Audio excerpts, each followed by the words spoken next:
You spoke there about hyperbole, Paul, and I think one of the things that we want to discuss is this sort of sense of Russophobia, with the Russian Foreign Minister Sergei Lavrov accusing the West of engaging in a Russophobic frenzy after prominent figures both in the EU and the United States called for Russian citizens to be removed from their countries.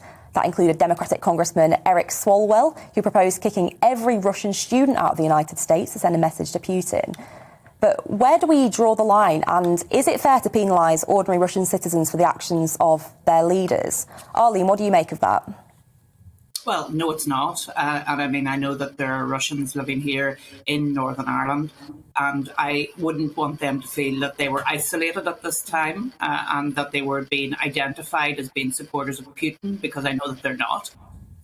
So I do think we need to be careful around all of this, this sort of identity politics taken to the nth degree, where if you're from a certain place, then obviously you're a Putin supporter is completely wrong, and we need to call that out. I can completely understand why we have taken the action in relation to sport, in relation to those sorts of issues, because that hurts the Russian country as such. But when we start identifying individual, ordinary Russian citizens who live and maybe have dual status here in the UK, I think that is a problem, and we need to be very careful about that. Mm-hmm.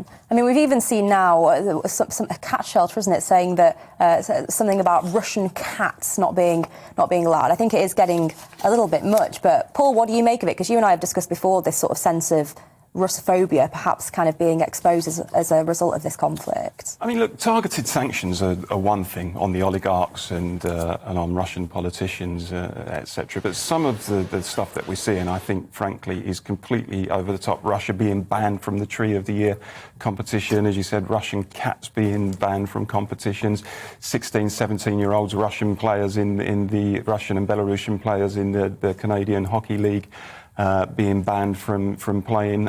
You know, it just strikes me, actually, that it's completely the opposite to the approach we took, for example, after 9/11 and 7/7 in this country, where the general sentiment, quite rightly, was, look, not all Muslims are responsible for the acts of an extreme minority. We certainly should not punish every Muslim for those terrorist attacks.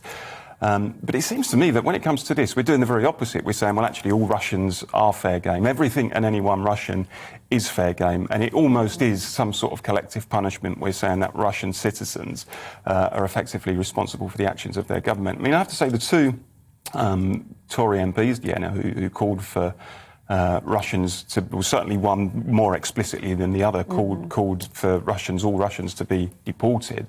I mean, it struck me as a terrible and authoritarian and tyrannical thing to say that, you know, many Russians in this country will unquestionably oppose Putin. And the idea that those people should be sent home simply because their leader has launched a war of aggression, I think is appalling. So we need to take the heat out of the situation. We need to understand that there are many decent Russians in this country.